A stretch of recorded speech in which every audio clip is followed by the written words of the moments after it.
I never thought a simple promise could unravel my entire world like this. It all started last year when I met her. Let's call her Aisha for the sake of this story. She was vibrant, full of life, with a laugh that could light up the darkest room. At the time, she was crashing at her best friend's apartment, a cozy little spot in the city where they shared everything from rent to secrets. I bumped into her at a mutual friend's party, and from the first conversation, I was hooked. We talked for hours about dreams, family, and the chaos of adulting. By the end of the night, I had asked for her number, and not long after, I proposed we make it official. She said yes with that sparkling smile, and just like that, she became my girlfriend. Her best friend, Sarah Use, quickly became part of our circle. She was cool about it, even encouraging. Because of that, I could visit Aisha at their place without any awkwardness. We'd hang out as a trio sometimes, watching movies, cooking up cheap meals, or just chilling on the balcony, talking about nothing and everything.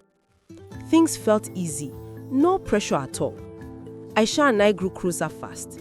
When her schedule allowed, she'd come over to my apartment for sleepovers that turned into lazy weekends or even full weeks when she had time off work. We'd binge shows, plan hypothetical trips, and talk about our future like it was already set in stone. I felt like I'd found my person. But then, a few months in, she started hinting about wanting her own space. Living with Sarah was fine, but she craved independence, a place to call her own, away from shared bathrooms and roommate drama. One evening, as we cuddled on my couch, she turned to me with those pig eyes and asked, "Babe, can you help me rent my own apartment? I promise I'll make it worth it." I didn't think twice. "Of course," I said, "we'll figure it out together." I meant it. I wanted to support her dreams. What I didn't realize was how urgent it was for her. Every single day after that, she'd bring it up. Over text, during calls, even in the middle of dates. "Have you thought about the rent yet? When can we start looking?" It became this constant drumbeat in our conversations.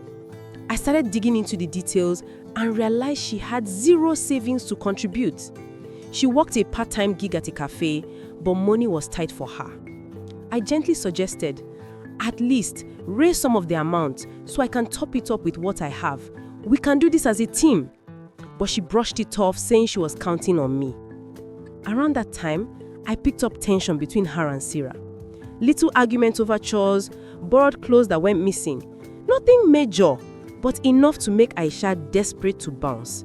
She wanted out ASAP, and the nagging intensified. She'd get frustrated, snapping at me during calls. "You promised, why aren't you helping?" I'd explained that I didn't have the full amount saved up yet. My job as a graphic designer paid decently, but rent in the city is no joke, and I had my own bills stacking up. I was saving what I could, but it wasn't happening overnight. Her anger built, turning our sweet talks into arguments.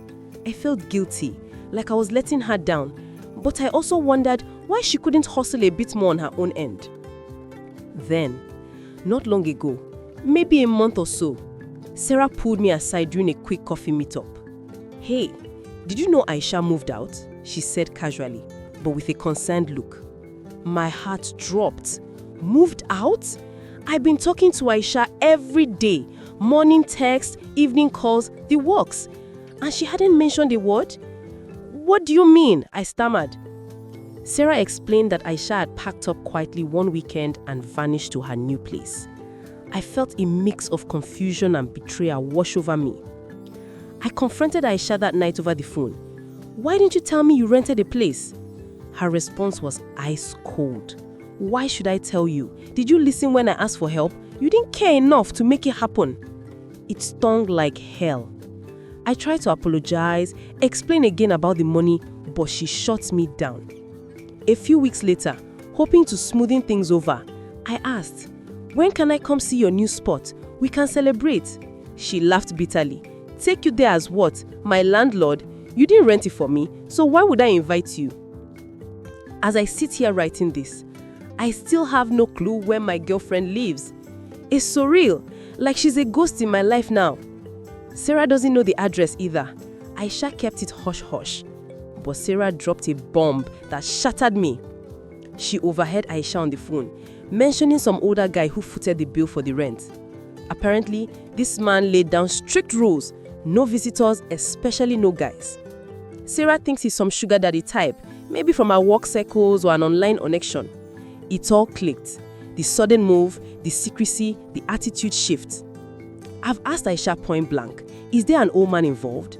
She denies it every time, swearing up and down that there is no one else.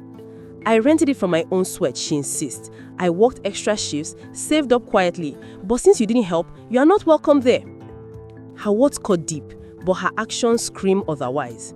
She barely comes to my place anymore. No more spontaneous nights or weekends tangled in sheets. Our conversations are short, clipped, like she's already halfway out the door. Everything points to her moving on. The distance, the excuses, the cold shoulder. Yet, she hasn't officially broken up with me, leaving me in this torturous limbo. Look, I admit I couldn't swing the full rent when she needed it. Money was tight, and I wanted her to contribute so it felt fair. But I've invested so much in her, in us. Not just cash, although I've covered dates, gifts, even helped with her phone bills.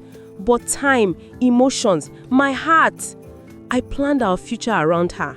Talks of marriage someday, kids, a home. Now it's crumbling, and I don't know how to let go. I didn't realize how deeply I loved her until this hit. Every ignored text, every vague excuse, it rips me apart. I scroll through old photos at night, wondering where it went wrong. Part of me wants to fight for her, demand the truth, but the rest knows it's toxic. Everything she does hurts my feelings now, like a constant ache. I want to leave, to reclaim my peace, but I don't know how to make it easy on myself. Do I block her and go no contact? Talk to a therapist? Dive into hobbies to distract myself? Please, someone help me. I feel lost in this mess.